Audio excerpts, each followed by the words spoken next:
Hello, आप Dinesh online chemistry classes पे हैं और हम स्टार्ट कर रहे हैं केमिस्ट्री आईआईटी जेईई के लिए। तो लेट्स स्टार्ट करते हैं। ठीक, सबसे पहले हम क्लास 11 का फर्स्ट चैप्टर देख रहे हैं, मोल कॉन्सेप्ट।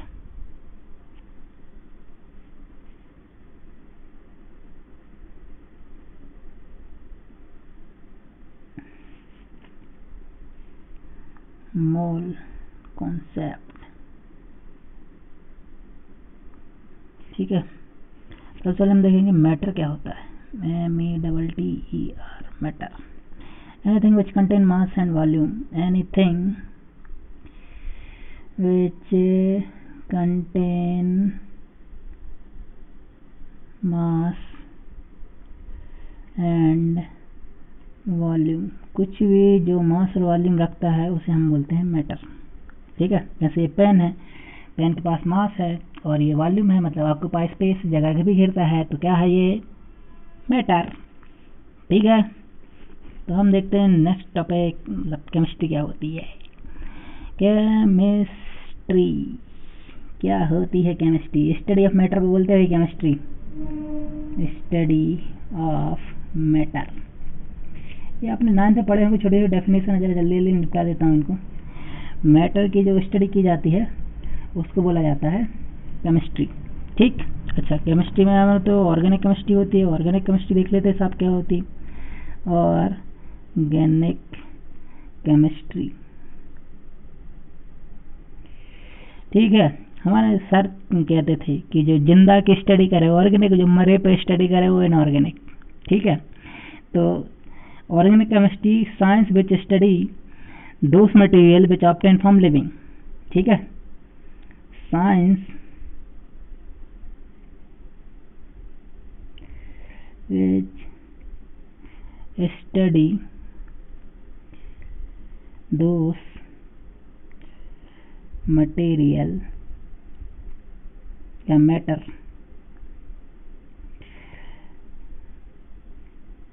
obtain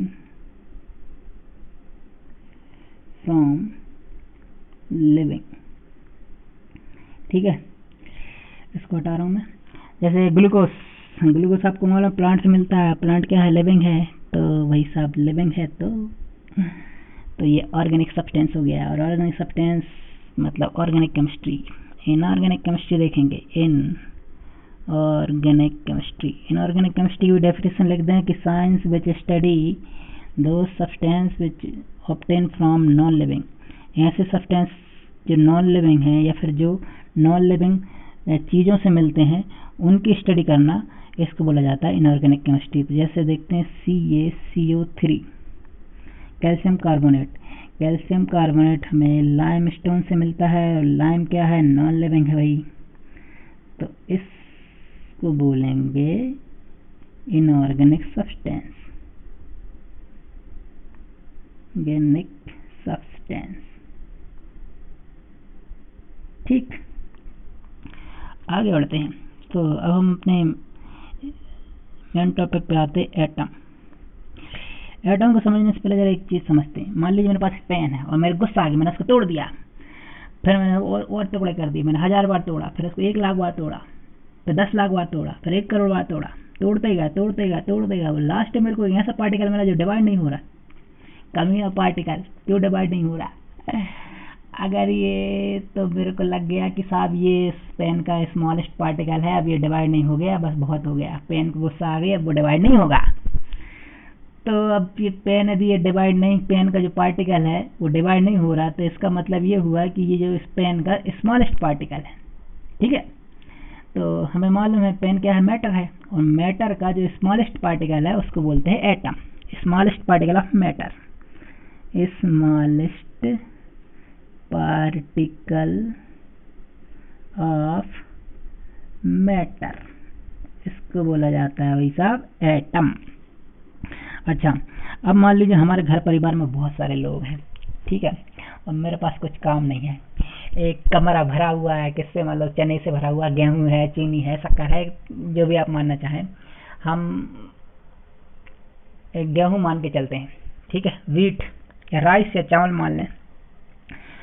चावल से भरा हुआ एक कमरा है और मैं उसके एक एक दाने गिन रहा हूँ।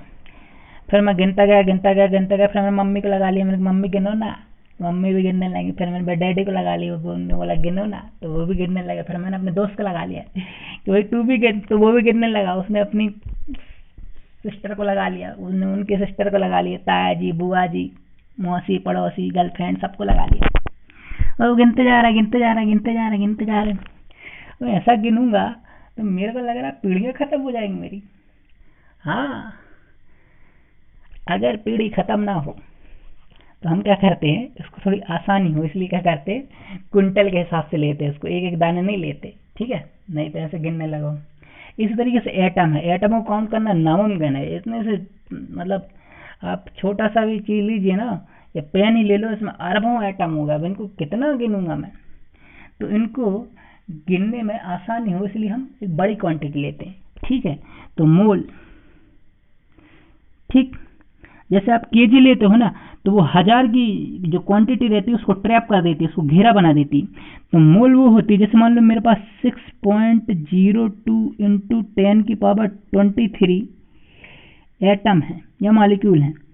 तो इन मालिक्यूल को अगर मैं एक डब्बे में बंद कर दूं, ट्रैप कर दूं, तो उसको मैं, जो डब्बा है उसको बोला जाएगा मोल, ठीक है। मोल क्या होता है, anything which contain anything which contain 6.02 into 10 की पावर 23 एंटिटीज। अब ये एंटिटी क्या होती है, स्पेलिंग देख लें। और ऐसे एंटिटी का मतलब कुछ भी हो सकता है, atom, ion, electron, proton, neutron, molecule, कुछ भी। जैसे इसको समझते हैं, जैसे मैंने बोला 1 दर्जन केले दो तो वो 12 केले दे देगा। फिर मैंने बोला 1 दर्जन पेन दो तो वो 12 पेन दे देगा। मैंने बोला 1 दर्जन एप्पल दो तो वो 12 एप्पल दे देगा। साहब 12 क्यों दे रहा है, उसको ये मालूम है कि दर्जन में 12 होते हैं।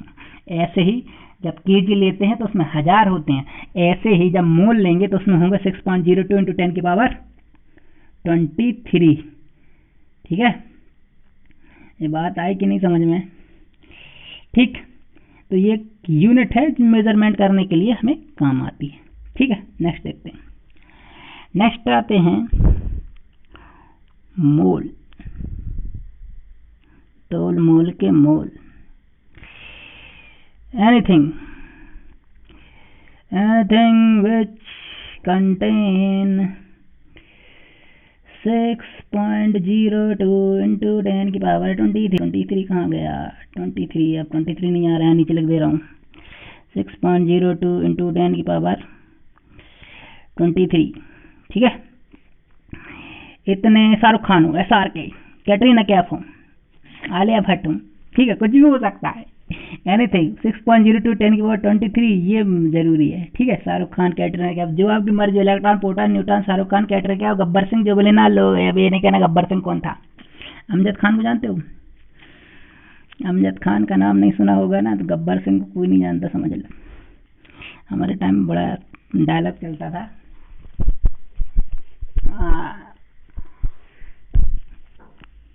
गब्बर सिंह सो जा नहीं तो बेटा गब्बर सिंह आ जाएगा। तो ये डायलॉग हमने बहुतों को चिपकाया है। मेरा दोस्त था, तो उससे मेरे को कोई काम करवाना हो तो यही डायलॉग कि अरे मर जा नहीं तो गब्बर सिंह आ जाएगा, ठीक है। आगे बढ़ते हैं, मोल के बाद हम देखेंगे, यार एक बात समझ में नहीं आई मेरे को, इस 6.02 इंटू 10 की पावर 23 एटम या मॉलिक्यूल इसमें होते हैं मोल में, ये कैसे पता चल गया कि भाई इतने ही होते, कौन ने किन के बताया, ये बड़ी समस्या है। आप चलो देखते हैं। मान लीजिए मेरे पास एक बनाना है, केला, बनाना, बेवकूफ, बनाना नहीं साहब केला, बनाना, ठीक है। एक बनाना है 2 ग्राम का, ठीक है।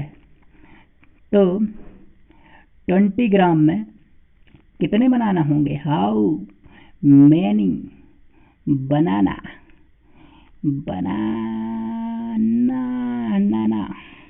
अच्छा वर्ड है। तो देखते हैं, तो आप करो नकली क्वेश्चन, 20/2 कर दिए, बोले 10 बनाना होंगे, बेवकूफ हो जाता क्वेश्चन पूछते हो। चलो आगे बढ़ते बेटा, असली क्वेश्चन अब आएगा। देखें क्या हुआ। हाँ, मैंने 12 ग्राम कार्बन 12 इसका एक सैंपल लिया और मैंने इसका एक एटम को लिया। इसके 1 एटम को मैंने क्या किया, 1 एटम लिया और उसको एक मशीन आती मास स्पेक्ट्रोस्कोपी इस मशीन में से गुजारा। तो ये मशीन ने मेरे को गिन के दिया कि इसका जो वेट है 1.99 इंटू ये 9 है 10⁻⁻23 kg होता है। भाई बढ़िया है। तो हमें इसका टोटल वेट कितना है, इसका टोटल वेट सैंपल का था 12 ग्राम। क्या बात है, बहुत बढ़िया साहब, 12 ग्राम, हमें तो पता ही ना है। तो अच्छा, तो अगर हम इसके नंबर ऑफ एटम पता करने, तो जैसे हमने केले में किया था ना, नंबर ऑफ एटम, अगर मेरे को इसके नंबर ऑफ एटम पता करने, तो हमने केले में किया था, टोटल वेट लिया था 20 ग्राम, नीचे एक केले का वेट डिवाइड कर दिया था। तो हम क्या करते, सैंपल में एटम का टोटल वेट लेते 12 ग्राम, उसमें एक एटम को जो वेट है उसको डिवाइड कर देते एक एटम के वेट में, पता चल गया 1.99 इंटू 10⁻⁻23। ठीक है। तो उनने जब ये वैल्यू निकाली तो ये निकली भाई 6.02 इंटू 10⁻23। ठीक है, इससे पता चल गया कि भाई इसमें बात आई कि नहीं समझ में। आगे बढ़ेंगे तो स्क्रीनशॉट जो लेना है ले ले, मैं आगे बढ़ रहा हूँ।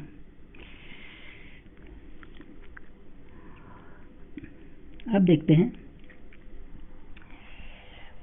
मोल के बाद हम जरा कुछ एक टेबल बनाते हैं।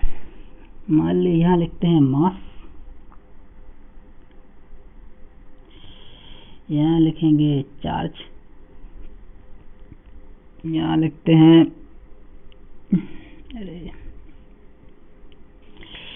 Electron, proton, neutron.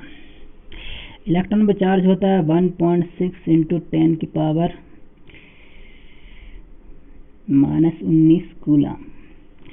प्रोटॉन पे भी चार्ज होता है 1.6 इंटू 10⁻⁻19 कूलम।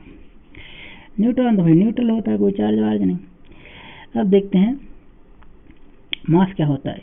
इलेक्ट्रॉन का मास होता है 9.1 into 10⁻⁻31 kg।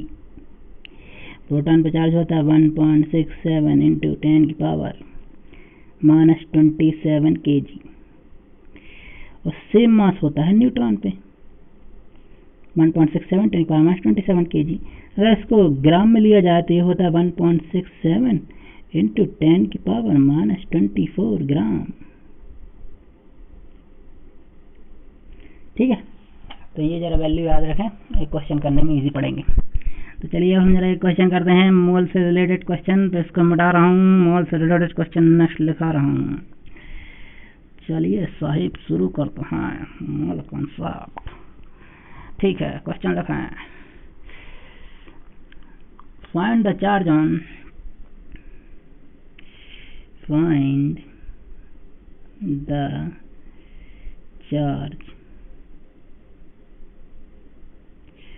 on 1 mole of electron। ठीक है, 1 मोल ऑफ इलेक्ट्रॉन पे जरा एक चार्ज देखते हैं। एक मिनट जरा कैसन चल रहा है।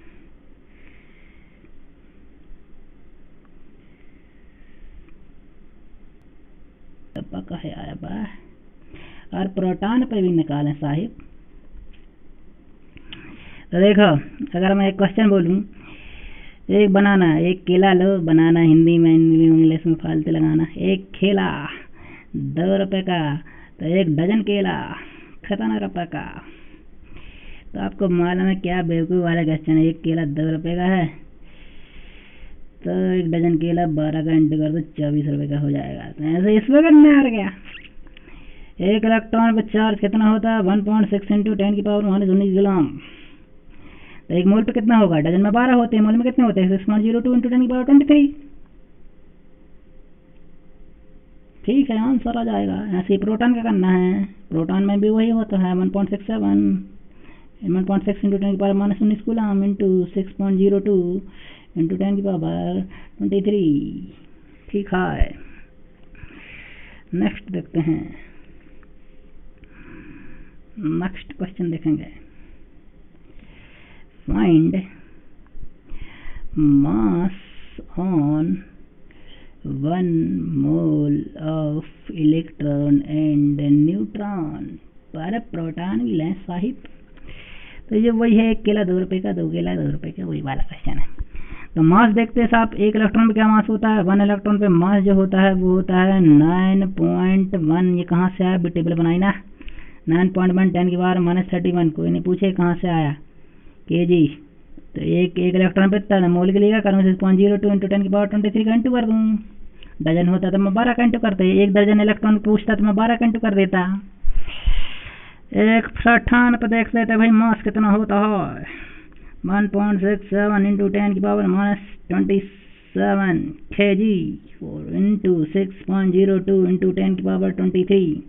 अच्छा, ये सॉल्व कर लेना। कोई ये नहीं कहना कि ये सॉल्व क्यों नहीं कर रहा है। अरे भाई मैथ्स केमिस्ट्री है, जब मैथ्स नहीं है एक एक चीज़ सॉल्व कर करके बता दूँ। हाँ, 23 लिखा है भाई, ये लास्ट में देख लें। आगे बढ़ता। हाँ, एक बड़ा बेहतरीन सा क्वेश्चन पूछते हैं। सीता गीता में नहीं देखा? वो पिक्चर बड़ी जबरदस्त थी, सीता गीता। आया है कम बखत सीता। आगे बढ़ते। तो मैं ये कह रहा हूँ कि जब मैंने 12 एक एनसीईआरटी की डेफिनेशन है उसको समझते हैं। एनसीईआरटी ये कहती है कि 12 ग्राम ऑफ कार्बन 12 इस सैंपल में जितनी भी एंटिटी होती है, एंटिटी का मतलब समझ गए? Entity present in 12 gram of carbon 12, ये एनसीईआरटी बोलती है। एंटिटी या atom present in 12 gram of carbon 12 उसको हम मोल बोलते हैं। 12 ग्राम कार्बन 12 में जितनी भी एंटिटी या एटम प्रेजेंट होंगे उसको हम मोल बोलेंगे। ठीक है। अच्छा, अब एक क्वेश्चन है साहिब, क्वेश्चन को जरा ध्यान समझें। जब 12 ग्राम कार्बन 12 लिया, इसमें जितनी भी एंटिटी प्रेजेंट हो उसको हमने मोल बोला, उसकी वैल्यू है 6.02 इंटू 10 की पावर 23। अगर मैं 12 ग्राम कार्बन 12 की जगह कार्बन 14 लूँ, कार्बन 40, तो ये जो वैल्यू आई है मोल की 6.02 इंटू 10 की पावर 23, ये इंक्रीज हो जाएगी कि डिक्रीज हो जाएगी? ये क्वेश्चन है, होमवर्क में लिख लें। If we take 12 gram carbon 12, अरे फिर से लिखें। If we take 12 gram carbon 14 in place of 12 gram of carbon 12, what happen the value of mole? तो मोल की जो वैल्यू होगी वो इंक्रीज हो जाएगी कि डिक्रीज हो जाएगी? ठीक, आगे बढ़ा जाएगा साहेब।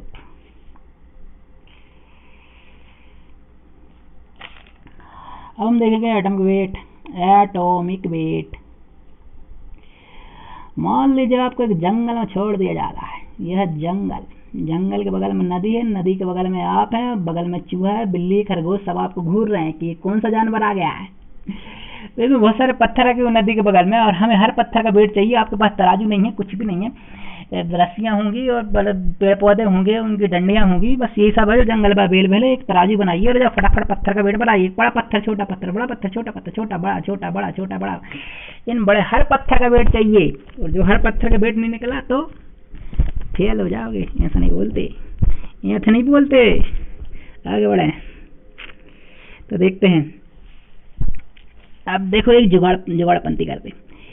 तो एक बंदर नहीं, एक मतलब एक सियान आदमी आया, अंग्रेज टाइप का सियाना बंदर। सियानी लड़की आई, उसने क्या किया, यहाँ सबसे छोटा पत्थर उठाया और उसको यहाँ बांध दिया। सबसे छोटा पत्थर, यहाँ एक डंडी गड़ा दी और यहाँ पे लिख दिया 1 या 2 3 4 5। इससे ज़्यादा गिनती नहीं आती छोरी को। फिर यहाँ एक पत्थर लटका दिया। मान लो वो छोटे पत्थर ने है रीडिंग बताई 2, तो इसका मतलब क्या हुआ, छोटे पत्थर कंपैरिजन में ये पत्थर कितना 2 गुना भारी। फिर दूसरा पत्थर लटका, उसने मान लो रीडिंग बताई 4, तो छोटे पत्थर कंपैरिजन में कितना गुना भारी, 4 गुना। ठीक है, तो यहाँ से हर पत्थर को लटका के उन्होंने पता कर लिया कि भाई वेट कितना है, क्या अकल लगाई भाई साहब। तो ऐसे ही भाई साहब एटम जो है ना उसको आइसोलेट नहीं कर सकते, ना उसको देख सकते, ना समझ सकते, तो उसका वेट निकालना बड़ा मुश्किल होता है। तो उन्होंने क्या किया, ऐसी जुगाड़ लगाया। उन्होंने क्या किया कि एक छोटा पत्थर लिया, छोटा पत्थर किसको लिया, हाइड्रोजन को, क्योंकि वही तो सबसे छोटा है। उसको एक प्रोटॉन को लिया, उसको सबसे नीचे रखा, और फिर उसने फिर हीलियम को लिया, हीलियम को ऊपर रख दिया। तो हाइड्रोजन कंपैरिजन में हीलियम कितना भारी है, उसका रिलेटिव वेट ले लिया। फिर क्या किया उसने, यहाँ सोडियम रख दिया, नीचे हाइड्रोजन रख दिया, छोटा पत्थर। तो इसके कंपैरिजन में सोडियम कितना भारी है, वही उसका एटॉमिक वेट हो गया। ठीक है, अच्छा, जुगाड़पंती की बात है कि छोटा पत्थर हाइड्रोजन को पहले उन्होंने माना था, लेकिन फिर हाइड्रोजन को निकालने में उनको जरा प्रॉब्लम होने लगी, तो उन्होंने क्या किया, छोटा पत्थर जो है वो कुछ और माना। ठीक है, तो वो लिखते हैं weight of 1/12 part of 1 atom of carbon 12। Carbon 12 के एक एटम का 1/12वां हिस्सा, इसको बोला जाता है एटॉमिक वेट। छोटे पत्थर atomic weight unit, AMU, atomic mass unit. ठीक है, यही एटॉमिक वेट की डेफिनेशन है कि it is the weight of 1/12 part of 1 atom of carbon 12। ठीक है, तो जब भी हमें किसी का एटॉमिक वेट निकालना होगा,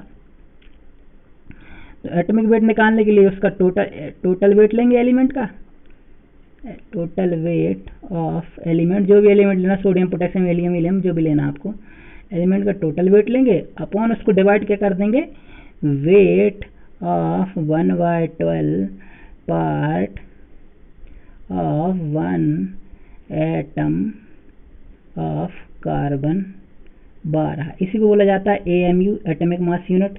इसको U से भी शो करते हैं। ठीक है, या फिर इसी को बोला जाता है आपका, इसकी वैल्यू जो होती है प्रोटॉन की वैल्यू को इक्वल होती है 1.67 इंटू 10⁻24 ग्राम। ठीक, इस तरीके से उन्होंने एटॉमिक वेट निकाला।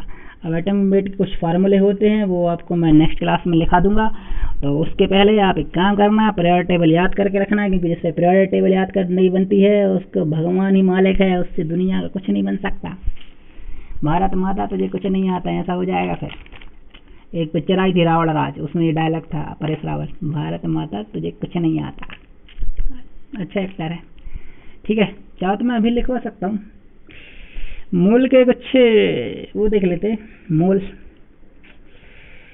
मोल इक्वल टू होता है मास अपॉन मोलर मास, और मोल इक्वल टू होता है, एक और इसका फार्मूला होता है, मोल इक्वल टू होता है नंबर ऑफ एटम और molecule upon Avogadro number. N लिख रहा हूँ, एवोगैड्रो नंबर है ये, वही 6.02 है ना, 6.02 इंटू 10⁻23।